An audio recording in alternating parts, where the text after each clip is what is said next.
இந்த செய்தியை உங்களுக்காக வழங்குவது euro group Malaysia.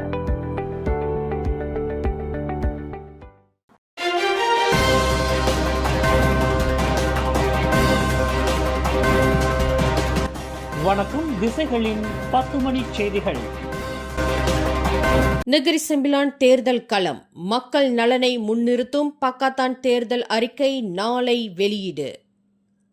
Negeri Sembilan மாநிலத்தின் 16வது தேர்தலை முன்னிட்டு ஆளும் கூட்டணியான பக்காத்தான் ஹரப்பான் தனது தேர்தல் அறிக்கையை நாளை ஜூலை 20 இரவு வெளியிட உள்ளது. இதுகுறித்து நெகிரி செம்பிலான் பக்காத்தான் ஹரப்பான் செயல்பாட்டு இயக்குநர் டத்தோ முகமது ஜக்கி முகமது சப்ரி கூறுகையில் 2018 ஆண்டு மாநில அரசை கைப்பற்றிய பின்னர் மக்கள் பயனடைந்து வரும் நலத்திட்டங்களையும் மேம்பாடுகளையும் தொடர்ந்து நிலைநிறுத்துவதே தேர்தல் அறிக்கையின் முக்கிய நோக்கம் என்று தெரிவித்துள்ளார். மாநிலத்தின் நீடித்த பொருளாதார வளர்ச்சி மற்றும் சமூக முன்னேற்றத்தை உறுதி செய்யும் வகையில் பக்காத்தான் ஹரப்பான் உயர்மட்ட தலைமைத்துவத்தால் இந்த தேர்தல் அறிக்கை விரிவாக தயாரிக்கப்பட்டுள்ளதாக அவர் குறிப்பிட்டுள்ளார். மேலும் மாநிலத்தின் வெற்றிகளையும் முன்னேற்றங்களையும் தொடர்ந்து கொண்டு செல்லும் வாக்குறுதிகளுக்கு இந்த அறிக்கை முக்கியத்துவம் அளிக்கும் என்றும் முகமது ஜக்கி உறுதிப்படுத்தியுள்ளார். இதற்கிடையில் தேர்தல் பிரச்சாரத்தின் 2வது நாளில் பக்காத்தான் தேர்தல் இயந்திர நடவடிக்கைகளை சுமூகமாக நடைபெற்று வருவதாகவும் வேட்பாளர்களுக்கு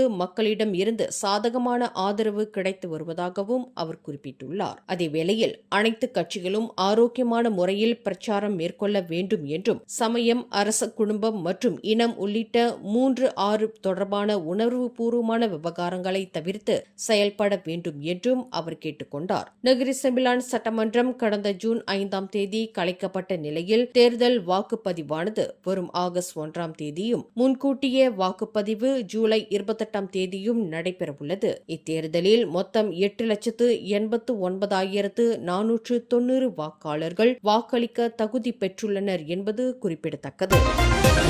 நெகிரி செம்பிலான் இடைக்கால மந்திரி புசாரும் லிங்கி தொகுதி பக்காத்தான் ஹரப்பான் வேட்பாளருமான டத்தோஸ்ரீ அமீனுடீன் ஹருன் பெரிய அளவிலான பிரச்சாரங்களை விட சிறிய குழுவுடன் மக்களை நேரடியாக சந்திக்கும் முறையை விரும்புவதாக தெரிவித்துள்ளார். கடந்த 2008 ஆண்டு முதல் இந்த அணுகுமுறையை பின்பற்றி வருவதாக குறிப்பிட்டுள்ள அவர் இதன் மூலம் வாக்காளர்களின் உண்மையான தேவைகள் மற்றும் பிரச்சினைகளை நேரடியாக அறிந்து கொள்ள முடியும் என்றும் தெரிவித்துள்ளார். லிங்கி தொகுதியில் வாழும் இந்திய சமூகத்தினரை இன்று சந்தித்து உரையாடிய பின்னர் செய்தியாளர்களிடம் பேசிய அமீனுடீன் மக்கள் கருத்துக்களை நேரில் கேட்பதே தனது தேர்தல் பிரச்சாரத்தின் முக்கிய நோக்கம் என்று குறிப்பிட்டார். மேலும் லிங்கி தொகுதியானது பாரம்பரியமாக பாரிசான் ஆதிக்கம் கொண்ட தொகுதியாக இருந்தாலும் மக்களிடமிருந்து கிடைக்கும் ஆதரவு தனக்கு சாதகமாக இருப்பதாகவும் அவர் தெரிவித்துள்ளார். அதேவேளையில் தற்போது இடைக்கால மந்திரி புசார் பதவியில் இருப்பது வெற்றிக்கான உத்தரவாதம் அல்ல என்பதை சுட்டிக்காட்டியுள்ள அமீனுடீன் மக்களின் நம்பிக்கையே முக்கியம் என்றும் விவரித்துள்ளார். இந்நிலையில் லிங்கி தொகுதியில்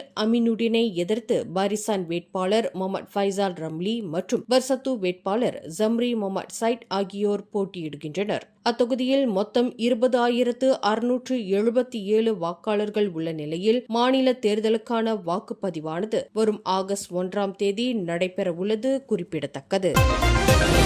மலேசியாவில் அரசியலும் தொழில்நுட்பமும் ஒன்றிணையும் புதிய அத்தியாயமாக பிரதமர் டத்தோஸ்ரீ அன்வார் இப்ராஹிம் தன்னை போன்றே தோற்றமும் குரலும் கொண்ட PMX AI என்ற செயற்கை நுண்ணறிவு அவதாரை அதிகாரப்பூர்வமாக அறிமுகப்படுத்தியுள்ளார். இனி பொதுமக்கள் வாட்ஸ்அப் மூலமாக இந்த AI அவதாருடன் நேரடியாக உரையாடி தங்களின் கருத்துக்கள், குறைகள், ஆலோசனைகள் மற்றும் கேள்விகளை பகிர்ந்து கொள்ளலாம். நேற்று இது குறித்த அறிவிப்பை தமது சமூக ஊடகத்தில் வெளியிட்ட அன்வார் நாட்டிற்கும் மக்களுக்கும் பயனுள்ள புதிய சிந்தனைகளையும் அர்த்தமுள்ள பொது கலந்துரையாடல்களையும் உருவாக்கும் புதிய முயற்சி என்று வர்ணித்துள்ளார். மேலும் ஒரு தலைவரால் ஒரே நேரத்தில் எல்லா இடங்களிலும் இருக்க முடியாது என்றாலும் AI மூலம் மக்களின் குரலை கேட்டு அவர்களின் எதிர்பார்ப்புகளை இன்னும் நெருக்கமாக புரிந்து கொள்ள முடியும் என்பதையும் அவர் வலியுறுத்தியுள்ளார். அதேவேளையில் PMX AI அறிமுக காணொலியும் சமூக வலைதளங்களில் நேற்று முதல் கவனம் ஈர்த்து வருகின்றது. அதில் விண்வெளி வீரர், சூப்பர் ஹீரோ, இளம் வயது அன்வார் உள்ளிட்ட பல்வேறு தோற்றங்களில் AI அவதார் தோன்றுகிறது. நான் அன்வாரின் டிஜிட்டல் நீட்சி, மக்களின் குறைகளை கேட்கவும் உதவவும் சேவை செய்யவும் எப்போதும் தயாராக இருக்கிறேன் என்ற வசனமும் அந்த காணொலியில் இடம்பெற்றுள்ளது. பிரதமரின் உரைகள், எழுத்துக்கள் மற்றும் மடானி அரசின் அரசின் கொள்கைகளை அடிப்படையாக கொண்டு உருவாக்கப்பட்டுள்ள PMX-AI மக்களின் மனநிலையை அறிந்து அரசு சேவைகள் தொடர்பான தகவல்களை எளிதாக வழங்கும் புதிய தகவல் தொடர்பு தளமாக செயல்படும் என தெரிவிக்கப்பட்டுள்ளது. இதன் மூலம் செயற்கை நுண்ணறிவை நேரடியாக மக்கள் சேவையில் பயன்படுத்தும் நாடுகளின் பட்டியலில் மலேசியா மேலும் ஒரு முக்கிய முன்னேற்றத்தை பதிவு செய்துள்ளது குறிப்பிடத்தக்கது. ஜோஹர் நெகிரி செம்பிலான் மாநில தேர்தலில் பாரிசான் நேஷனல் பரிகத்தன் நேஷனலுடன் இணைந்து செயல்படுவதை தொடர்ந்து அமைச்சரவையில் உள்ள பாரிசான் அமைச்சர்களும் துணை அமைச்சர்களும் பதவி விலக வேண்டும் என்று பக்கத்தான் ஹரப்பான் இளைஞர் பிரிவு வலியுறுத்தியுள்ளது. முன்னதாக பாரிசான் நேஷனல் தலைவரும் துணை பிரதமருமான Datuk Seri Ahmad Zahid Hamidi Negeri செம்பிலானில் பாரிசான் பரிகத்தான் கூட்டணி ஒரு சோதனை முயற்சி என்றும் அது 16வது பொது தேர்தலிலும் தொடரக்கூடும் என்றும் கூறியிருந்தார். இந்நிலையில் அவரின் கருத்திற்கு பதிலடி கொடுத்துள்ள பக்கத்தான இளைஞர் பிரிவு ஜைட்டின் இந்த முயற்சி ஒற்றுமை அரசாங்கத்தில் பாரிசானின் உறுதிப்பாட்டில் கடுமையான சந்தேகத்தை ஏற்படுத்துவதாக தெரிவித்துள்ளது. மேலும் அரசாங்கத்தில் துணை பிரதமர் உட்பட பல்வேறு முக்கிய அமைச்சர் பதவிகள் வழங்கப்பட்டும் கூட பாரிசான் கூட்டணியானது பக்கத்தான் கூட்டணியை மதிக்கவில்லை என்பது ஜாஹிட்டின் அறிக்கையில் தெளிவாக தெரிவதாகவும் கூறப்பட்டுள்ளது. அதேவேளையில் 2023ஆம் ஆண்டு பினாங்கு, ஸ்லாங்கூர் ஆகிய மாநிலங்களில் தேர்தலுக்கு பிறகு பாரிசானுக்கு ஆட்சிக்குழு உறுப்பினர் பதவிகளும் வழங்கப்பட்டதை நினைவூட்டிய இளைஞர் பிரிவு பாரிசானின் தற்போதைய நடவடிக்கை கூட்டணி நம்பிக்கைக்கு எதிரானது என்றும் தெரிவித்துள்ளது.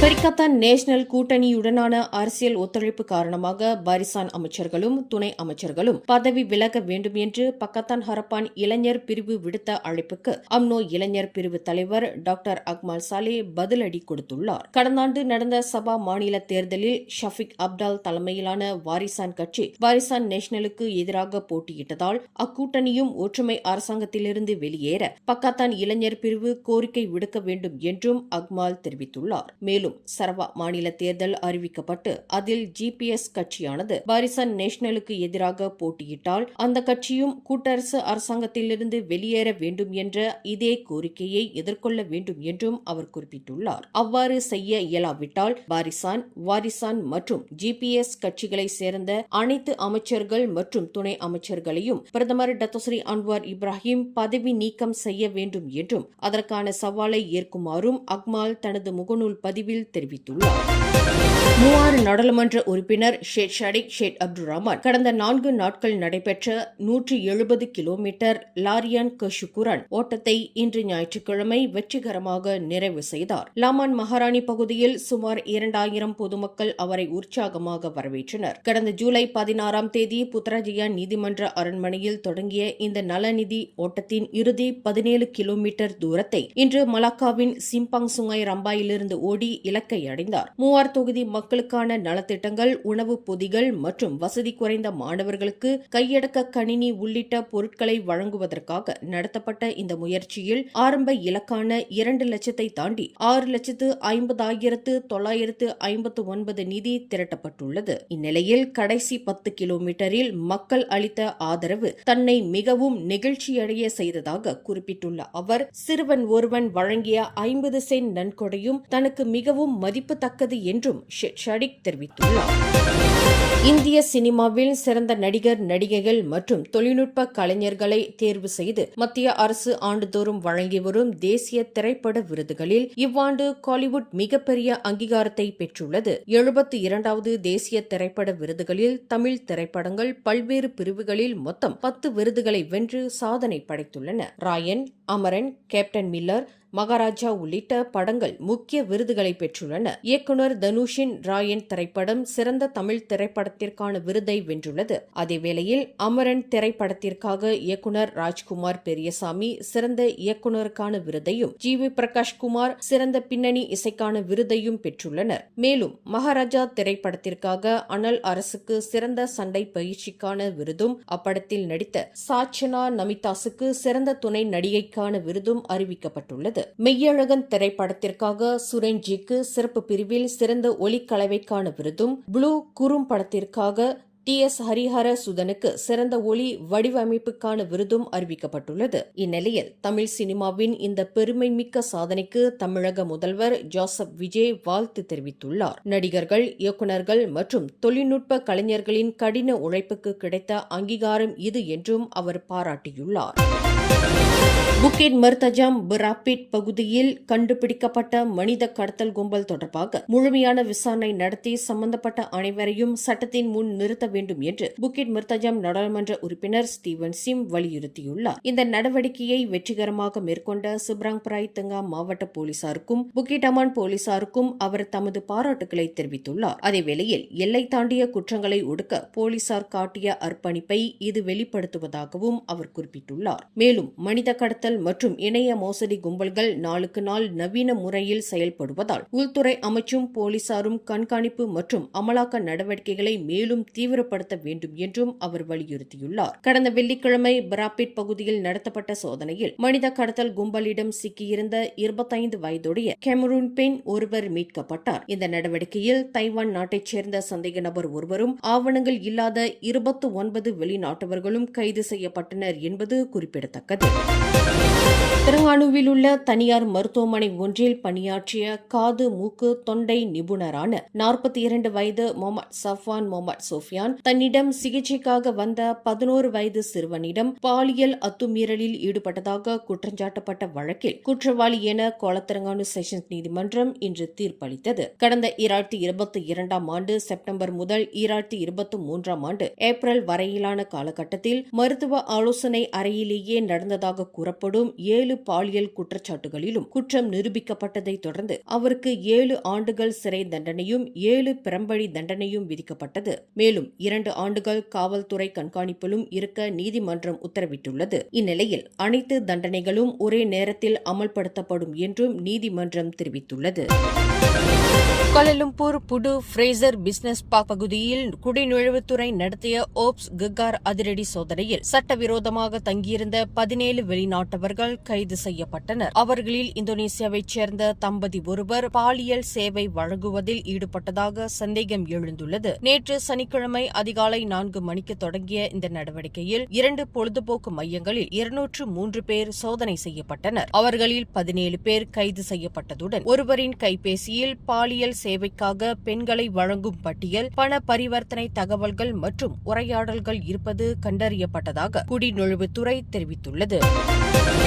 பேரா மாநிலம் சுங்கை சிப்போட் அருகே உள்ள கம்போங் ஓராங் அஸ்லி பெர்ஜெக் பகுதியில் கிராமத்துக்குள் புகுந்த யானை கூட்டத்தை விரட்ட முயன்ற ஒருவர் யானை தாக்குதலில் காயமடைந்தார். கடந்த வெள்ளிக்கிழமை நடந்த இச்சம்பவத்தில் 4 யானைகள் வீடுகளின் பின்புறம் புகுந்து மரவள்ளிக்கிழங்கு மற்றும் வாழை பயிர்களை சேதப்படுத்தியதாக தெரிவிக்கப்பட்டுள்ளது. இந்நிலையில் யானைகளை விரட்ட முயன்ற போது அருகில் சென்ற அந்த நபரை யானை ஒன்று தாக்கியது. இதில் காயமடைந்து மயங்கிய அவரை மீட்ட அப்பகுதி மக்கள் ரஜாபர் மைசூரி பைனூன் மருத்துவமனையில் சிகிச்சைக்காக அனுமதித்தனர். தற்போது அவரது உடல்நிலை சீராக இருப்பதாக தெரிவிக்கப்பட்டுள்ளது. பட்டாலிங் ஜெயாவில் 7 மில்லியன் ரிங்கெட் பிணைத்தொகை கேட்டு கடத்தப்பட்ட நபரை போலீசார் சிறப்பு நடவடிக்கை மூலம் 48 மணி நேரத்திற்குள் பத்திரமாக மீட்டனர். இந்த நடவடிக்கையில் 30 முதல் 46 வயதுக்குட்பட்ட 5 ஆண்கள் மற்றும் ஒரு பெண் உட்பட 6 சந்தேக நபர்கள் கைது செய்யப்பட்டனர். அவர்களிடமிருந்து போதைப் பொருட்கள், கைபேசிகள் மற்றும் குற்றத்திற்கு பயன்படுத்தப்பட்டதாக நம்பப்படும் வாகனங்கள் பறிமுதல் செய்யப்பட்டன. ஷாலாம் பகுதியில் உள்ள ஒரு வீட்டில் இருந்து பாதிக்கப்பட்ட நபர் மீட்கப்பட்டதாகவும் இந்த வழக்கு 1961ஆம் ஆண்டு கடத்தல் சட்டத்தின் பிரிவு 3(1) கீழ் விசாரிக்கப்பட்டு வருவதாகவும் புக்கிட் அமான் குற்ற புலனாய்வுத்துறை இயக்குநர் டத்தோ எம் குமார் தெரிவித்துள்ளார். மேலும் செய்திகளை தெரிந்து கொள்ள கீழே இருக்கும் பெல் பட்டனை அழுத்துங்கள். உங்கள் மகிழ்ச்சியை வெளிப்படுத்த லைக் மற்றும் ஷேர் செய்யுங்கள். தொடர்ந்து திசைகளோடு இணைந்திருக்க சப்ஸ்கிரைப் செய்யுங்கள்.